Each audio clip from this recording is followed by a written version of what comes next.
Hello everyone, मैं सौरभ दिल्लीवार आप सबका स्वागत करता हूं हमारे यूट्यूब चैनल पर, जहां हम लोग भारत का इतिहास कवर करें। ठीक है, और भारत के इतिहास में अभी क्या पढ़े थे? प्राचीन भारत का इतिहास पढ़े थे, जिसमें हमारा टॉपिक चल रहा है क्या? बौद्ध धर्म। क्या पढ़े थे अपन? बौद्ध धर्म के बारे में पिछली क्लास में अपन देखे थे। ठीक है, वहां पर एक टॉपिक पढ़े हैं बौद्ध धर्म के 4 आर्य सत्य। क्या पढ़े हैं? बौद्ध धर्म के 4 आर्य सत्य। ठीक है, पहला क्या था? दुख, फिर क्या? दुख समुदाय, थर्ड था दुख निरोध, और अंतिम था दुख निरोध गामिनी प्रतिपदा।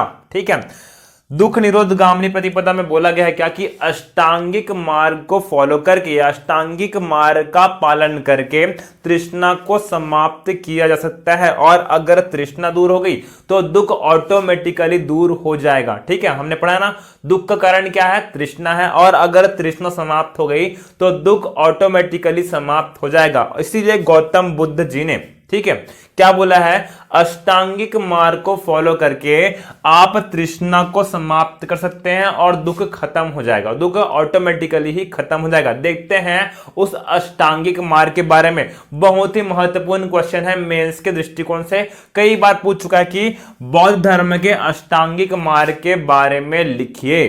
ठीक है, पहला मार्ग कौन सा है? सम्यक दृष्टि। पहला क्या है? सम्यक दृष्टि। इसका मतलब क्या है? वस्तुओं को वास्तविक दृष्टि से देखना, जो जैसा है उसको वैसे ही तरीके से पहचानना कहलाया है, सम्यक दृष्टि कहलाया है। ठीक है, सपोज दैट के लोग बढ़ा चढ़ा के बोलते हैं और उस दृष्टिकोण से हम लोग किसी चीजों को आइडेंटिफाई करते हैं, वैसा नहीं करना। ठीक है, जो जैसा है, मूर्त रूप में है, वास्तविक है, वही नॉलेज हमको ग्रहण करना है। ठीक है, वस्तुओं को वास्तविक दृष्टि से देखने का लाया है, सम्यक दृष्टि कहलाया है। ठीक है, दूसरा क्या है? सम्यक संकल्प। दूसरा क्या है? सम्यक संकल्प। क्या है दूसरा? सम्यक संकल्प है। इसका मतलब क्या है? लोभ, द्वेष, हिंसा से मुक्त विचार अपनाना है। लोभ, द्वेष एवं हिंसा से मुक्त विचार अपनाना, यह कहलाया है सम्यक संकल्प कहलाया है।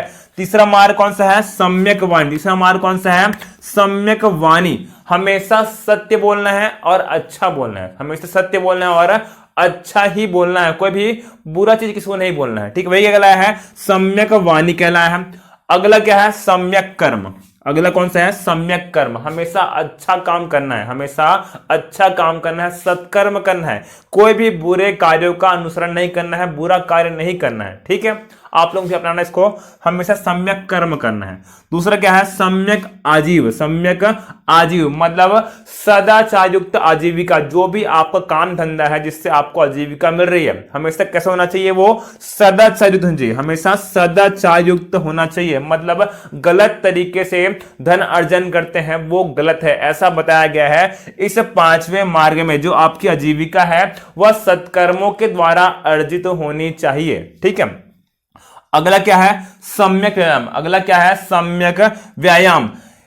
कहा जा रहा है क्या? शारीरिक एवं मानसिक व्यायाम करना। शारीरिक एवं मानसिक व्यायाम करने कहलाया है सम्यक व्यायाम कहलाया है। ठीक है, सातवां कौन सा है? सम्यक स्मृति। सम्यक स्मृति का मतलब क्या है? सात्विक भाव रखना, हमेशा सात्विक भाव रखना, मिथ्याओं का त्याग करना और वास्तविकताओं का स्मरण करना। ठीक है, जो भी हमारे मन में चल रहा है, जो काल्पनिक बातें हैं, उन सब को फॉलो नहीं करना, उन सब का अनुसरण नहीं करना है, और जो वास्तविक चीजें हैं, जो वास्तविक चीजें हैं उनको ही अपनाना है, उनको ही अपनाना है, उनका ही स्मरण करना है। ये कहलाया क्या? सम्यक स्मृति कहलाया। यही क्या कहलाया है? सम्यक स्मृति कहलाया है।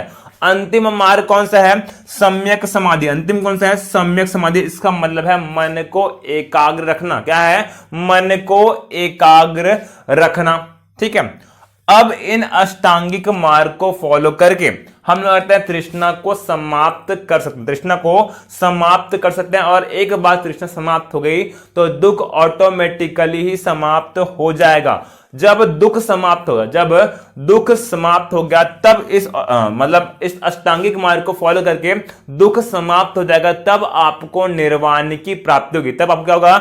निर्वाण की प्राप्ति होगी। अब इस निर्वाण से भी क्वेश्चन पूछेगा। ठीक है, कि निर्वाण से क्या समझते हो? निर्वाण से बौद्ध धर्म के अनुसार निर्वाण की व्याख्या कीजिए। ध्यान देना, बौद्ध धर्म के अनुसार, बौद्ध धर्म के अनुसार निर्वाण को क्या माना गया है? मनुष्य का चरम लक्ष्य माना गया है। बौद्ध धर्म के अनुसार जो निर्वाण है उसको मनुष्य का चरम लक्ष्य माना गया है। ये क्या है? एक दुख रहित अवस्था है। जो निर्वाण है वह एक दुख रहित अवस्था है जो अष्टांगिक मार्ग को फॉलो करके इसी जन्म में ही अचीव किया जा सकता है। ठीक है, जो निर्वाण है वो इसी जीवन में ही, अगर आप अष्टांगिक मार्ग को फॉलो कर रहे हैं तो आपको निर्वाण अचीव हो जाएगा। ठीक, हमने जैन में क्या पढ़ा है? केवल और केवल मृत्यु के बाद ही निर्वाण अचीव हो सकता है। लेकिन बौद्ध धर्म की मान्यताओं के अनुसार अगर आप अष्टांगिक मार्ग फॉलो कर रहे हैं तो आपको इसी जीवन में क्या मिल जाएगा? निर्वाण मिल जाएगा। इसके अपोजिट क्या है? महापरिनिर्वाण है। क्या है? महापरिनिर्वाण है, जो कि कब मिलता है? मृत्यु के उपरांत मिलता है। महापरिनिर्वाण कब मिलता है? मृत्यु के उपरांत मिलता है। और अगर किसी व्यक्ति को महापरिनिर्वाण अचीव हो गया, हासिल हो गया, तो वह जन्म पुनर्जन्म के चक्र से मुक्त हो जाएगा। वह जन्म पुनर्जन्म के चक्र से मुक्त हो जाता है। ठीक है, इसीलिए आपको दोनों के बीच का डिफरेंस याद रखना है। जो निर्वाण है इसी जन्म में पॉसिबल है, जबकि महापरिनिर्वाण मृत्यु के उपरांत प्राप्त होता है। देखते हैं आप कुछ और शिक्षाओं के बारे में।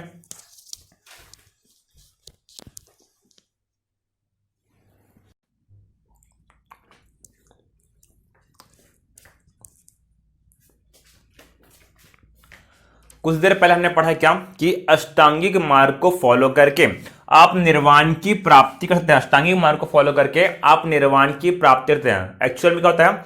अगर आप अष्टांगिक मार्ग फॉलो कर रहे हैं तो तृष्णा समाप्त हो जाएगा, और अगर तृष्णा समाप्त हो गया तब आपको निर्वाण की प्राप्ति हो सकती है। लेकिन गौतम बुद्ध जी ने निर्वाण प्राप्ति के लिए नैतिक आचरण पर ही बल दिया है। गौतम बुद्ध जी ने निर्वाण प्राप्ति हेतु नैतिक आचरण पर भी बल दिया है, और इस प्रयोजन हेतु उन्होंने 10 सील का प्रतिपादन किया। क्या बोल रहा हूं मैं? ठीक है, अष्टांगिक मार्ग को फॉलो करके आप निर्वाण प्राप्त कर सकते हो इसे जीवन में ही। लेकिन गौतम बुद्ध जी ने निर्वाण प्राप्ति हेतु नैतिक आचरण पर ही बल दिया है, और इस प्रयोजन हेतु उन्होंने 10 सील का प्रतिपादन किया। ये 10 सील कौन कौन से देखते अपन? पहला कौन सा है? सत्य। पहला कौन सा है? सत्य, मतलब हमेशा सच बोलना है। दूसरा क्या है? अहिंसा, मतलब हमेशा विनम्र रहना है, किसी के साथ भी मारपीट नहीं करना है, हिंसा नहीं करना है। थर्ड क्या है? अस्तेय। अस्तेय का मतलब क्या है? चोरी नहीं करना है। अस्तेय का मतलब क्या है? चोरी ना करना। चौथा क्या है? अपरिग्रह। अपरिग्रह का मतलब क्या है? जरूरत से ज्यादा संग्रह नहीं करना। किसी भी धन का, किसी भी वस्तुओं का जरूरत से ज्यादा संग्रह ना करने वाला है अपरिग्रह कहलाया है। पांचवा सील कौन सा है? व्यभिचार ना करना। पांचवा सील कौन सा है? व्यभिचार ना करना। इसका अर्थ है क्या? पराई संपत्ति से लोभ न करना। ठीक है, किसी और की संपत्ति को देखकर उससे ईर्ष्या न करना कहलाया है, व्यभिचार कहलाया है। ठीक है, व्यभिचार नहीं करना, आपको व्यभिचार नहीं करना है, पराई संपत्ति से ईर्ष्या नहीं करना है। छठवा क्या है? सुगंधित वस्तुओं का परित्याग करना। सुगंधित वस्तुओं का परित्याग करना है। सातवां क्या है? स्त्रियों के संसर्ग एवं सोना आदि परिसंपत्तियों का त्याग करना है। ठीक है, जो भी आभूषण वगैरह है, ठीक है, महंगे वस्तुएं हैं, उन सब का त्याग करना है। और जो स्त्रियां हैं, ठीक है, उनके मुंह में नहीं पड़ना है। ठीक है, अब बताऊंगा ये पॉइंट क्यों कहा जा रहा है। ठीक है, ये नॉर्मल आदमी के लिए नहीं बोला, जो सातवां पॉइंट है वो नॉर्मल इंसान के लिए नहीं बोला चाह रहे हैं, क्योंकि गृहस्थ जीवन के लिए ये पॉसिबल नहीं, ये वाला पॉइंट पॉसिबल ही नहीं है। ठीक है, जीवन में प्रेम होना चाहिए। ठीक है, पति पत्नी के मध्य। स्त्रियों के संसर्ग एवं सोना आदि पर संपत्तियों का त्याग करना, ये कौन सा सील है? सातवां सील है। आठवां कौन सा है? कोमल संज्ञा का त्याग करना। आरामदायक बिस्तर पर नहीं सोना है। आरामदायक बिस्तर पर मस्त गद्देदार नहीं होना चाहिए। ठीक है, कोमल संज्ञा का त्याग करना है। नौवां कौन सा है? असमय भोजन का त्याग करना है। असमय भोजन का त्याग करना है, केवल एक फिक्स टाइम होना चाहिए, और शाम होते ही, दिन ढलते ही भोजन आपको ग्रहण कर लेना चाहिए, ऐसा इनका सील में बोला गया है। ठीक है, 10वां क्या है? नृत्य एवं नशे का त्याग करना है। नृत्य एवं नशे का त्याग करना है, और यही कहलाया है 10 सील कहलाए। यही कहलाया है 10 सील जो गौतम बुद्ध जी के द्वारा दिए गए थे। नैतिक आचरण पर बल देने हेतु उन्होंने 10 सील का प्रतिपादन किया था। अब सबसे महत्वपूर्ण पॉइंट, जो आरंभ के 5 सील है, जो आरंभ के 5 सील है वह गृहस्थ जीवन के लिए है। ठीक है, गृहस्थ व्यक्तियों के लिए, गृहस्थ व्यक्तियों के लिए आरंभ के 5 सील है वह गृहस्थ व्यक्तियों के लिए है, जबकि 1 से लेकर 10 जो बौद्ध भिक्षुक हैं उन्हें 1 से लेकर 10 सभी सीलों का पालन करना होगा। जो बौद्ध भिक्षुक हैं उन्हें 1 से लेकर 10 सभी सीलों का पालन करना होगा, जबकि जो गृहस्थ व्यक्ति हैं वो केवल सत्य, अहिंसा, अस्तेय, अपरिग्रह और व्यभिचार इन सब का ही पालन करें। जो गृहस्थ व्यक्ति हैं वो केवल 5 का पालन करेंगे। ठीक है, अब समझ में आया कि 6 से लेकर 10 तक क्यों गृहस्थ के लिए नहीं बताया गया है। क्लियर है, ये था 10 सील के बारे में। अब देखते हैं बौद्ध धर्म की दार्शनिक मान्यताओं के बारे में। बहुत ही महत्वपूर्ण क्वेश्चन, कई बार पूछ चुका है और मेरे को लगता है कि इस बार क्वेश्चन में भी पूछेगा। ठीक है, कि बौद्ध धर्म की दार्शनिक मान्यताएं कौन कौन सी हैं। ठीक है, ध्यान देना, अगर कंबाइंड क्वेश्चन ये पूछेगा कि दार्शनिक मान्यताएं क्या है तो इन सब से इंडिविजुअल ही पूछ सकता है कि प्रतीत्य समुत्पाद क्या है, क्षण भंगुरवादी क्या है, ये सब भी पूछ सकता है। ठीक है, देखते हैं कौन कौन सी मान्यताएं हैं। पहला क्या है, अनईश्वरवादी है। जो बौद्ध धर्म कैसा है, अनईश्वरवादी है, मतलब ईश्वर पर विश्वास नहीं करता है। बौद्ध धर्म ईश्वर पर विश्वास नहीं करता है। कैसा है वह, अनईश्वरवादी है। दूसरा क्या है, अनात्मावादी, मतलब क्या है, आत्मा पर भी विश्वास नहीं करता है। बौद्ध धर्म आत्मा पर भी विश्वास नहीं करता है। यहीं पर जैन और बौद्ध धर्म में एक मेजर डिफरेंस आ गया। ठीक है, जो जैन धर्म है वह आत्मा पर विश्वास करता है, लेकिन बौद्ध धर्म आत्मा पर विश्वास नहीं करता है। बौद्ध धर्म में आत्मा को मान्यता नहीं है, बल्कि कर्म एवं पुनर्जन्म को मानता है। ठीक है, आत्मा को मान्यता नहीं है, लेकिन कर्म फल एवं पुनर्जन्म को मान्यता मिली है। बौद्ध धर्म में आत्मा के स्थान पर, ठीक है, आत्मा को मान्यता नहीं है और आत्मा के स्थान पर 5 स्कंधों को मान्यता मिली है। आत्मा के स्थान पर 5 स्कंधों को बौद्ध धर्म में मान्यता मिली। कौन कौन से हैं वो, रूप, विज्ञान, वेदना, संज्ञा और संस्कार। रूप, विज्ञान, वेदना, संज्ञा और संस्कार, ये 5 स्कंध हैं सॉरी जिन्हें आत्मा के स्थान पर बौद्ध धर्म में अपनाया गया है। थर्ड क्या है, क्षण भंगुरवादी। बौद्ध धर्म क्या मानता है, संसार की प्रत्येक वस्तु केवल क्षण भर के लिए परिवर्तनशील है। ठीक है, मतलब कुछ समय के पश्चात उसका रूप क्या होगा, चेंज हो जाएगा। कुछ समय के पश्चात जो वस्तु है उसका रूप चेंज हो जाएगा। जो बौद्ध धर्म है प्रत्येक वस्तु को परिवर्तनशील, चंचल एवं क्षणिक मानता है। प्रत्येक वस्तु को परिवर्तनशील, चंचल एवं क्षणिक मानता है। प्रत्येक वस्तु में परिवर्तन होगा। इसी कारण बोला गया क्या कि सार्वभौम परिवर्तन ही प्रकृति का नियम है। ये बौद्ध धर्म की तीसरी दार्शनिक मान्यता है। कैसा है संसार, क्षण भंगुरवादी। कैसा है, क्षण भंगुरवादी है, जहां प्रत्येक वस्तु केवल क्षण भर के लिए है। चौथी मान्यता क्या है, प्रतीत्य समुत्पाद।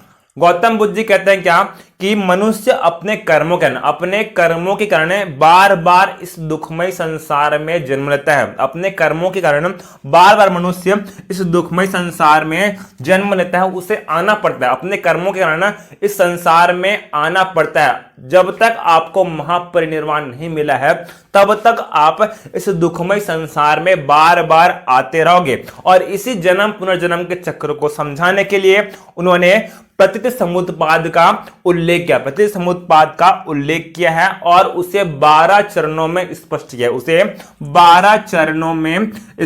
किया है। अब ये जो प्रतीत्य समुत्पाद है वो आपका दर्शन वाला पोर्शन है। ठीक है, दर्शन में आप लोग पढ़ेंगे प्रतीत्य समुत्पाद। अभी हिस्ट्री में इतना डीप नहीं जाते हैं। ठीक है, आप इतना रखना कि जन्म पुनर्जन्म के चक्र को समझाने के लिए उन्होंने प्रतीत्य समुत्पाद का उल्लेख किया है और इसे 12 चरणों में स्पष्ट किया है। क्लियर है, ये क्या है, बौद्ध धर्म की दार्शनिक मान्यताएं हैं। ठीक है, देखते हैं कुछ और फैक्ट्स बौद्ध धर्म के बारे में।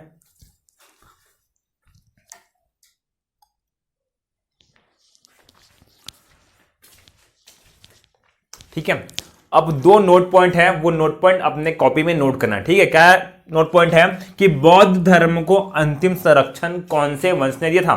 ध्यान देना, पाल वंश। कौन सा वंश है, पाल वंश ने बौद्ध धर्म को अंतिम संरक्षण दिया। कौन सा वंश है, पाल वंश है। अब एक बहुत ही महत्वपूर्ण क्वेश्चन, ठीक है, लाइट ऑफ एशिया किस महान व्यक्ति को कहा जाता है? ये क्वेश्चन कई बार पूछ चुका है। इसको बोला जाता है गौतम बुद्ध जी को। गौतम बुद्ध जी को लाइट ऑफ एशिया कहा गया है। किसने बोला है? एडविन अर्नाल्ड जी। किसने बोला है? एडविन अर्नाल्ड जी ने गौतम बुद्ध जी को क्या बोला है? लाइट ऑफ एशिया कहा है। क्लियर है? ये क्वेश्चन कई बार पूछ चुका है, कई बार ये क्वेश्चन पूछ चुका है। अब देखते हैं बौद्ध धर्म ग्रंथों के बारे में, कौन कौन से बौद्ध धर्म ग्रंथ हैं और किन के बारे में मेंस में क्वेश्चन पूछ सकता है। ठीक है, तो प्रीकर पॉइंट ऑफ व्यू से बहुत सारे बौद्ध धर्म ग्रंथ हैं, उनमें से कुछ के नाम मैं यहां पर लिख दिया हूं, ये आपको याद रखना है, ये आपको याद रखने। कौन कौन से हैं? दीपवंश है, महावंश है, महावस्तु, दिव्यावदान, ललित विस्तार, अगंतु निकाय और अवदान शतक। ये आपको याद रखना है। ये क्या है? प्रमुख बौद्ध धर्म ग्रंथ है, प्रमुख बौद्ध धर्म ग्रंथ है। फिर से रिपीट कर रहा हूं मैं, दीपवंश, महावंश, महावस्तु, दिव्यावदान, ललित विस्तार, अगंतु निकाय और अवदान शतक। हमने पढ़ा ना, छत्तीसगढ़ में पढ़ोगे अवदान शतक के अनुसार। ठीक है, गौतम बुद्ध जी कहां थे? छत्तीसगढ़ आए थे और यहां कुछ दिन तक निवास किया था। जब वेनसांग बाद में आएगा तब उसने गौतम बुद्ध जी के छत्तीसगढ़ निवास को सही बताया था, पढ़े कि छत्तीसगढ़ में। ठीक है, वही अवदान शतक है ये।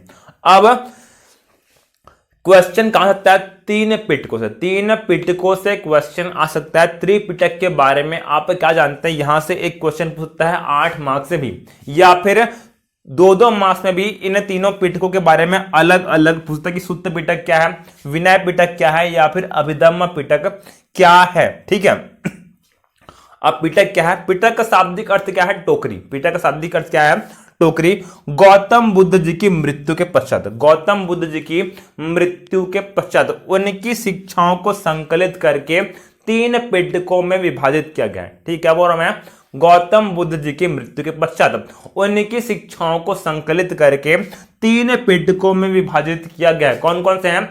सुत्त पिटक, विनय पिटक और अभिधम्म पिटक। हमने पढ़ा है क्या? गौतम बुद्ध जी के प्रिय शिष्य कौन थे? आनंद और उपाली। क्या पढ़े थे? आनंद और उपाली। इनके बारे में पढ़ना है। ये कहीं ना कहीं इन त्रिपिटकों में महत्वपूर्ण रोल अदा करने वाले हैं। ठीक है, आनंद और उपाली।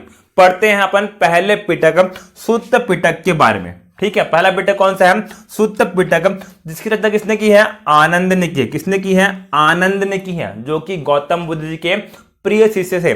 और आनंद जी के कहने पर ही गौतम बुद्ध जी ने बौद्ध संघ में महिलाओं के प्रवेश को अनुमति दी थी। ये अपन पढ़ चुके हैं ना। ठीक है, ध्यान देना। सुत्त पिटक की रचना किसने की है? आनंद ने की है। यह तीनों पिटकों में सबसे क्या है? बृहत्तम है। यह तीनों पिटकों में सबसे बृहत्तम है। और इस सुत्त पिटक में है क्या? गौतम बुद्ध जी के उपदेश एवं संवाद का संकलन किया गया। इस सुत्त पिटक में गौतम बुद्ध जी के उपदेश एवं संवाद का संकलन किया गया है। यही आपको लिखना है। 2 मार्क्स पर क्वेश्चन पूछेगा तो इसी को अरेंज कर लिखना है। ठीक है, गौतम बुद्ध जी के उपदेश एवं संवाद का संकलन इस सुत्त पिटक में किया गया है। अब इस सुत्त पिटक के बहुत सारे पार्ट हैं। कौन कौन से हैं? दीर्घ निकाय, मध्यम निकाय, संयुक्त निकाय, अंगुत्तर निकाय और खुद्दक निकाय। ये सभी इस सुत्त पिटक के ही पार्ट सुत्त पिटक के ही पार्ट है। सॉरी। ठीक है, देखते हैं अब दूसरे पिटक विनय पिटक के बारे में। दूसरा पिटक कौन सा है? विनय पिटक, जिसकी रचना किसने की है? उपाली ने। किसने की है? उपाली ने, जो कि गौतम बुद्ध जी के अन्य प्रिय शिष्य थे। आनंद और उपाली उनके क्या है? प्रिय शिष्य थे। आनंद ने सुत्त पिटक की रचना की है, वहीं उपाली ने क्या बनाया है? विनय पिटक। उपाली ने विनय पिटक की रचना की है। और विनय पिटक क्या है? तीनों पिटकों में सबसे लघुत्तम है, सबसे क्या है? छोटा है, लघुत्तम है। और इस विनय पिटक में है क्या? बौद्ध संघ के आचार विचार, नियम एवं निषेध का संकलन है। बौद्ध संघ के आचार विचार, नियम एवं निषेध का। ठीक है, कौन कौन से रूल्स एंड रेगुलेशंस हैं और क्या चीज नहीं करना है, यह इस पिटक में बताया गया। इसी को क्या बोले हैं? विनय पिटक बोले हैं। रचना किसने की है? गौतम बुद्ध जी के प्रिय शिष्य उपाली ने की है। ये क्या है? तीनों पिटकों में सबसे छोटा है। और इस पिटक में बौद्ध संघ के आचार विचार, नियम एवं निषेध का संकलन किया गया है। तीसरा पिटक कौन सा है? अभिधम्म पिटक। तीसरा कौन सा है? अभिधम्म पिटक, जिसकी रचना किसने की है? मोगलीपुत्र तिस्स ने। किसने की है? मोगलीपुत्र तिस्स जी ने अभिधम्म पिटक की रचना की है, जहां पर गौतम बुद्ध जी के आध्यात्मिक एवं दार्शनिक विचारों का संकलन किया गया है। इस अभिधम्म पिटक में गौतम बुद्ध जी के आध्यात्मिक एवं दार्शनिक विचारों का संकलन किया गया है। क्लियर है। अब देखते हैं अपन बौद्ध संगीतों के बारे में। ठीक है, डाली हेडिंग है बौद्ध संगीति।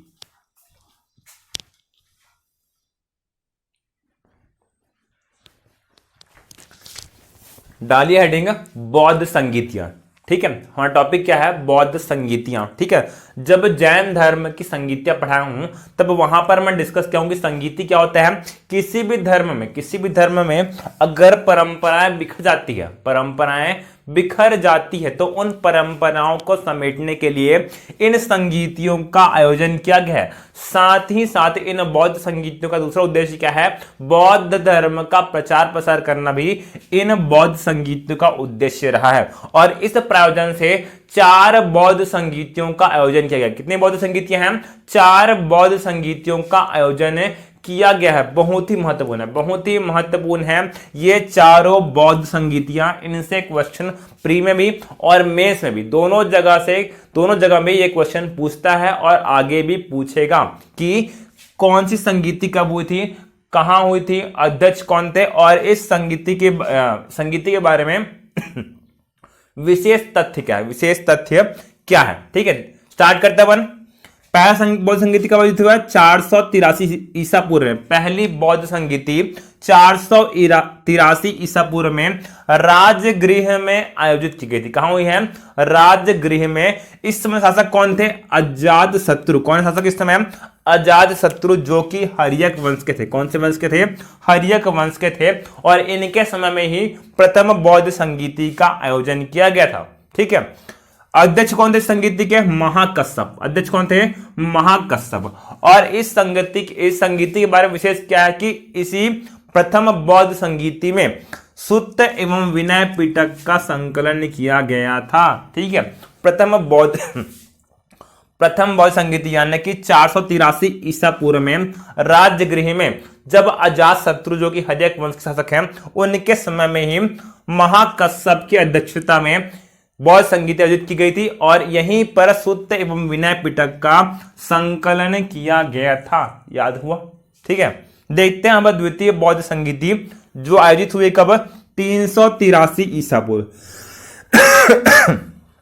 ठीक है, पहली कब हुई थी? 483 में। 483 ईसा पूर्व में। ठीक है, 483 एडी नहीं है, 483 ईसा पूर्व में। जबकि द्वितीय कब हुई है? 383 ईसा पूर्व में।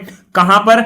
वैशाली में। कहां पर? वैशाली में। इस समय शासक कौन है? कालाशोक है। कौन है? कालाशोक है, जो कि शिशुनाग वंश के शासक है। कौन से वंश के? शिशुनाग वंश के शासक थे। द्वितीय बौद्ध संगीति के अध्यक्ष कौन थे? सुबुकामी। कौन है? सुबुकामी, या फिर कई जगहों पर इनका नाम क्या लिखा गया है? साबकमीर। क्या लिखा गया है? साबकमीर लिखा गया है। दोनों एक ही व्यक्ति हैं। सुबुकामी या साबकमीर क्या है? द्वितीय बौद्ध संगीति के अध्यक्ष थे, जो कि 383 ईसा पूर्व में वैशाली में कालाशोक के समय आयोजित की गई थी। ठीक है, अब इस संगति में विशेष क्या हुआ है? ध्यान देना, जो बौद्ध संघ है उनमें जो भिक्षु रहते हैं उनके मध्य पहली बार मतभेद हुआ। क्या हुआ है? मतभेद हुआ है। और इस मतभेद के परिणाम स्वरूप बौद्ध संघ है वह 2 पार्ट में बढ़ गया है बौद्ध संघ। कौन कौन से? स्थावर, जो कि रूढ़िवादी हैं, नियमों में कोई भी परिवर्तन नहीं चाहते हैं। और दूसरी तरफ कौन है? महासांघिक है, जो प्रगतिवादी है, समय के साथ साथ कुछ परिवर्तन चाहते हैं। इन 2 पार्ट में अब बौद्ध संघ बट चुका है। कौन कौन सा पार्ट है? स्थावर और महासांघिक। स्थावर क्या है? परंपरागत रूढ़िवादी है, जबकि महासांघिक क्या है? प्रगतिवादी है। ठीक है, द्वितीय बौद्ध संगीति में बौद्ध संघ में क्या हुआ? बौद्ध संघ के भिक्षुओं में मतभेद हो गया है और अब बौद्ध संघ स्थावर एवं महासांघिक में विभाजित हो गया है। ठीक है, अब तीसरी बार बौद्ध संगीति का आयोजन किया गया कब? 250 ईसा पूर्व में। कब? 250 ईसा पूर्व में। कहां पर? पाटलिपुत्र, अर्थात वर्तमान पटना में। पाटलिपुत्र मतलब वर्तमान पटना में। इस समय शासक कौन थे? अशोक, सम्राट अशोक, जो कि मौर्य वंश के हैं, इस समय शासन कर रहे थे। और इनके समय मोगली पुत्र तिस्त क्या थे? इस तृतीय बौद्ध संगीति के अध्यक्ष थे। कौन थे? मोगली पुत्र तिस्त जी इस तृतीय बौद्ध संगीति के अध्यक्ष थे। और इसी तृतीय बौद्ध संगीति में क्या किया गया है? अभिधम्म पिटक का संकलन किया गया है। कौन से पिटक का? अभिधम्म पिटक का संकलन किया गया है इस तृतीय बौद्ध संगीति में, जो आयोजित हुई कब? 250 ईसा पूर्व में पाटलिपुत्र में सम्राट अशोक के समय। ठीक है। चतुर्थ एवं अंतिम बौद्ध संगीति कब हुई है? 98 एडी में, 98 ईस्वी में, या फिर कई बुक में लिखा है क्या?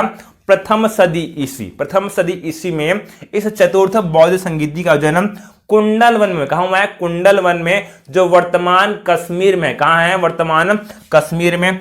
शासक कौन थे इस समय? कनिष्क। कौन थे शासक? कनिष्क, जो कि कुषाण वंश के थे। कौन से वंश के थे? कुषाण वंश का थे। नाम क्या है उनका? कनिष्क। और इस समय अध्यक्ष कौन थे? चतुर्थ बौद्ध संगीति के अध्यक्ष कौन थे? वसुमित्र थे। कौन थे? वसुमित्र थे। हमने पढ़ा है क्या? सेकंड बौद्ध संगीति में जो बौद्ध संघ है 2 पार्ट में बढ़ गया था। कौन कौन से? स्थावर एवं महासांगिक, मतलब परंपरागत रूढ़िवादी एवं प्रगतिवादी। अब जो मतभेद है वह बढ़ता जा रहा है। मतभेद क्या हो रहा है? बढ़ता जा रहा है। और जब चतुर्थ बौद्ध संगीति का जन्म हुआ तब बौद्ध धर्म, जो बौद्ध धर्म है वह 2 पार्ट में डिवाइड हो जाएगा। बौद्ध धर्म 2 संप्रदायों में डिवाइड हो जाएगा। कौन कौन से हैं वो? हीनयान और महायान। कौन कौन से हैं? हीनयान और महायान। जो स्थावर है, जो स्थावर है वही क्या बने? हीनयान बने। जो स्थावर है, जो रूढ़िवादी है वो क्या बने? हीनयान बने। जबकि जो महासांगिक है, जो प्रगतिवादी थे वो क्या बने? महायान संप्रदाय। क्या बने? महायान संप्रदाय बने। मतलब जो विभाजन सेकंड संगीत में होता है वही आगे चलकर अब उसने बौद्ध धर्म को पूर्ण रूप से 2 भागों में विभाजित कर, 2 संप्रदायों में विभाजित कर दे। कौन कौन से? हीनयान एवं महायान संप्रदाय। क्लियर है ये चारों पॉइंट? ठीक है, ये चारों संगीतियां आपको याद करना है। इस टेबल का हर एक पॉइंट बहुत ही महत्वपूर्ण है। प्री के दृष्टिकोण से भी और मेंस के दृष्टिकोण से भी कहीं से भी क्वेश्चन पूछ सकता है। ठीक है, आपको पूरा पढ़ना है, टेबल याद होना चाहिए। अब देखते हैं अपन हीनयान एवं महायान संप्रदायों के बारे में।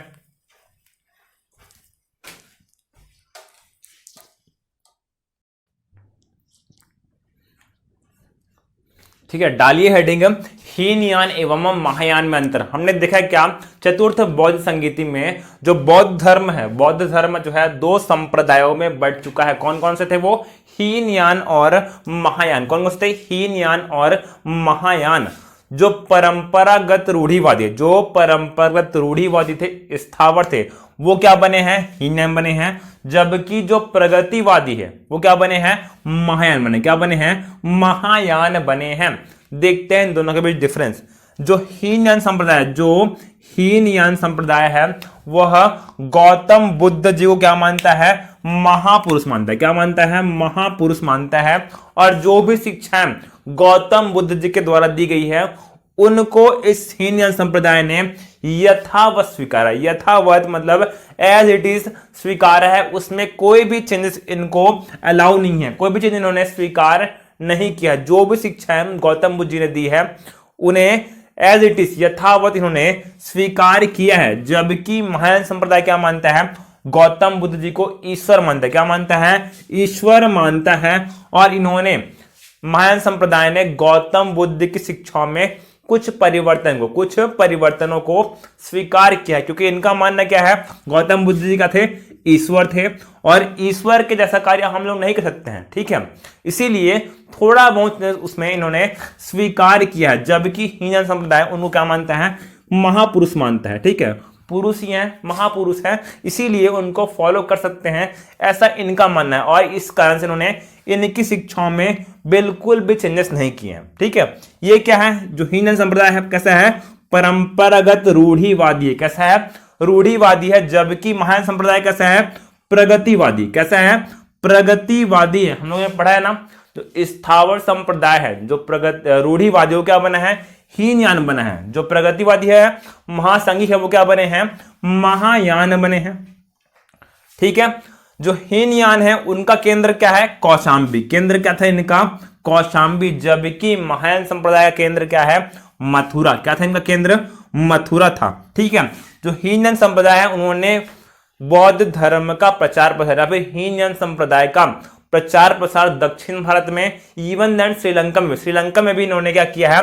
हीनयान संप्रदाय का प्रचार प्रसार किया है। कहां किया है? दक्षिण भारत में किया है और भी दक्षिण तक गए हैं। ठीक है, और भी दक्षिण तक ये संप्रदाय, हीनयान संप्रदाय वाले बौद्ध धर्म का प्रचार प्रसार करने गए हैं। वहीं महायान संप्रदाय ने बौद्ध धर्म का प्रचार प्रसार उत्तर भारत में किया। कहां किया है? उत्तर भारत में किया है। और ये भारत से भी उत्तर, मतलब चाइना तक भी गया। चाइना तक भी महायान संप्रदाय ने बौद्ध धर्म का प्रचार प्रसार किया है।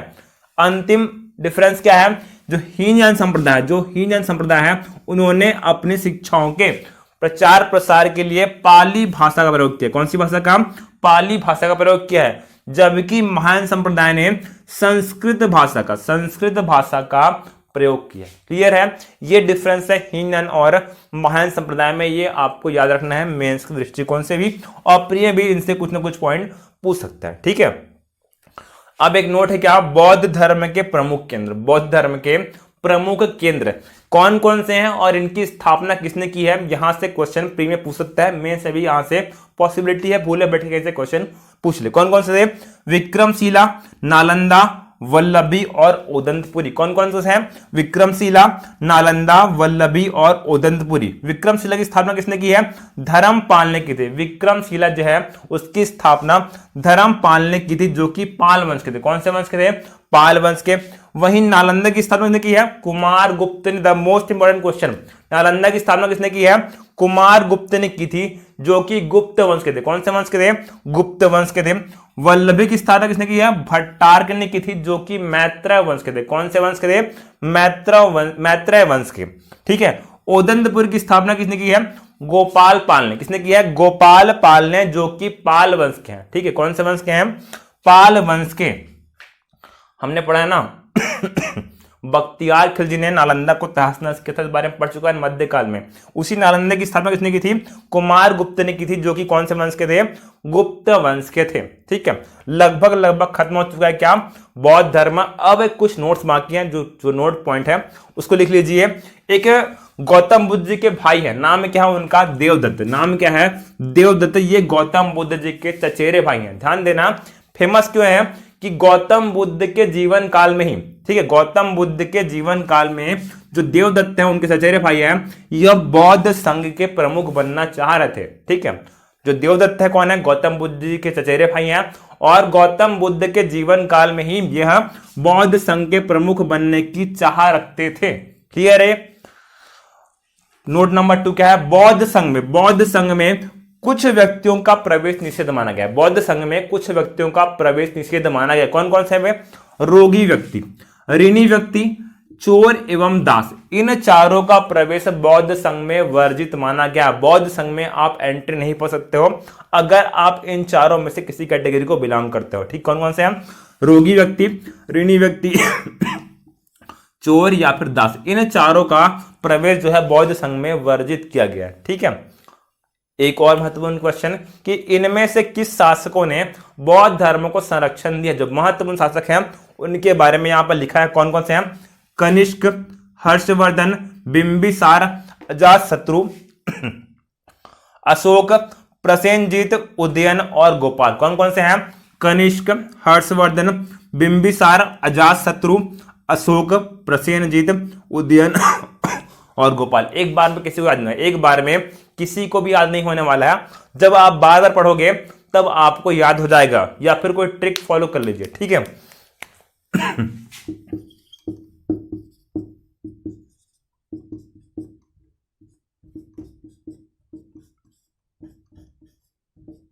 ठीक है। जब अपन स्टूडेंट थे तब ऐसे ही पढ़ते ट्रिक्स है। ठीक है। और वो ट्रिक्स हालांकि सिली होता है लेकिन हमेशा याद रहता है। ठीक है। ये जो ट्रिक है वो मुझे आज भी याद है। क्या ट्रिक है?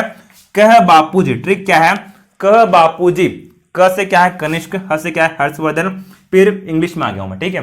बी फॉर बिंबिसार, अजातशत्रु, अशोक, प्रसेनजीत, उदयन और गोपाल। क्लियर है ये? ये बौद्ध धर्म को संरक्षण देने वाले प्रमुख शासकों की लिस्ट है। क्लियर है? खत्म होता है कि आपका बौद्ध धर्म। ठीक है, आगे जो हमारा महाजनपद काल है वो हम नेक्स्ट क्लास में देखेंगे। ठीक है, थैंक यू क्लास।